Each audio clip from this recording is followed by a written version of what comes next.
Celui qui va venir sur scène maintenant dirige l'organisation qui n'est peut-être pas la plus ancienne dans la communauté, mais je puis vous le dire, qui est une des plus actives. Lui, c'est un militant de longue date. Je veux parler bien entendu de l'OJE, l'Organisation Juive Européenne. Fabien Bellassène, sous vos applaudissements.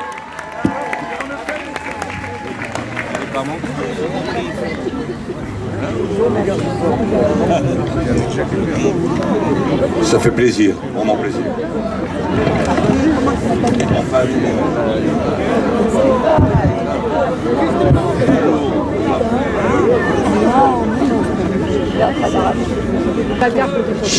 Les amis, cela fait plusieurs décennies qu'on essaye de nous faire croire que le conflit qui oppose Israël aux Palestiniens est un conflit territorial.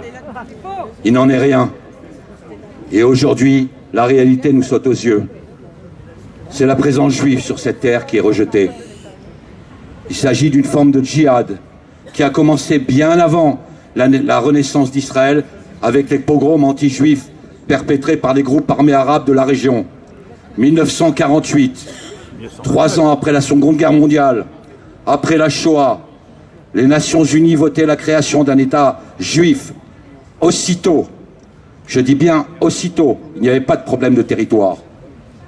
Une coalition de 6 armées attaquait le jeune État pour l'anéantir, mais ils ne sont pas arrivés. 1967, la guerre des 6 jours, la Syrie, l'Égypte, la Jordanie, renforcées par des brigades issues de nombreux pays arabes, pointaient leurs tanks et leurs missiles en direction d'Israël pour jeter les Juifs à la mer, selon l'expression des dirigeants arabes de l'époque. Ils n'y sont pas arrivés. 6 ans après, en 1973, ces mêmes armées choisissent le jour de Kippour, le jour le plus sacré du calendrier juif, pour tenter de nouveau d'écraser l'État juif. Et ils n'y sont pas arrivés. Alors, les guerres dites conventionnelles n'ayant pas abouti, les États arabes adoptent une nouvelle stratégie, celle de la guerre d'usure, avec ses attaques quotidiennes perpétrées par des commandos infiltrés sur le sol israélien pour ébranler la population.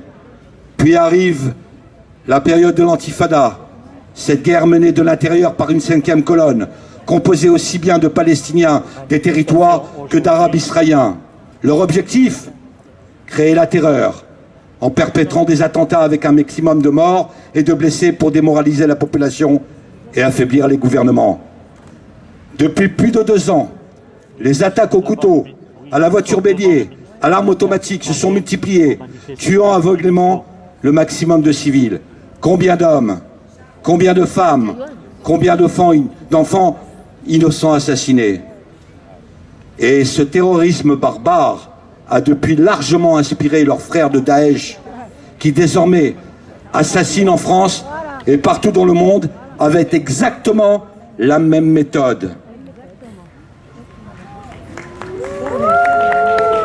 Depuis près de 70 ans, malgré toutes les tentatives d'anéantissement, de négation, malgré les 1001 condamnations de l'ONU, de l'UNESCO et autres, Israël continue à bâtir, Israël continue à créer, Israël continue à innover, Israël, État juif, continue à inventer pour le bien de l'humanité.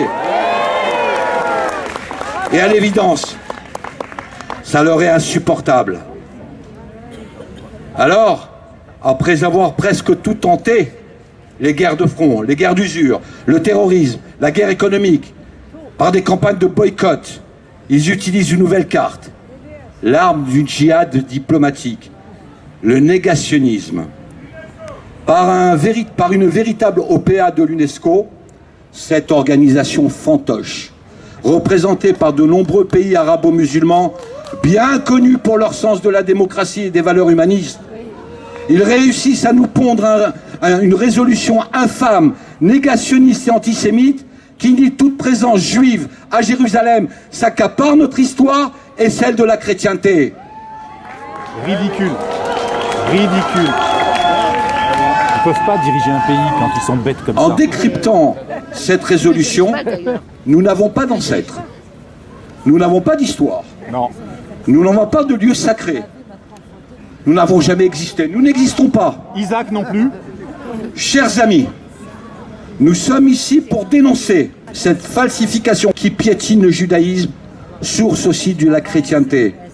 Nous sommes ici pour dénoncer ce vote abject de l'UNESCO, véritable braquage de la mémoire. Nous dénonçons les pays qui se sont fourvoyés dans cette mascarade. Nous dénonçons l'abstention coupable et honteuse de la France qui ne se grandit pas par une démonstration de soumission. Aujourd'hui, la France nous envoie un très mauvais message. Et notre devoir est de le considérer, ce message, comme un signal d'alarme pour les générations à venir. Nous ne nous laisserons pas voler notre identité. Et n'en déplaise aux négationnistes antisémites, dans 1000 ans, leurs descendants pourront contempler, du fond de leur médiocrité, les lumières de Jérusalem, capitale éternelle et indivisible de l'État d'Israël et du peuple juif. Merci. Merci Fabien.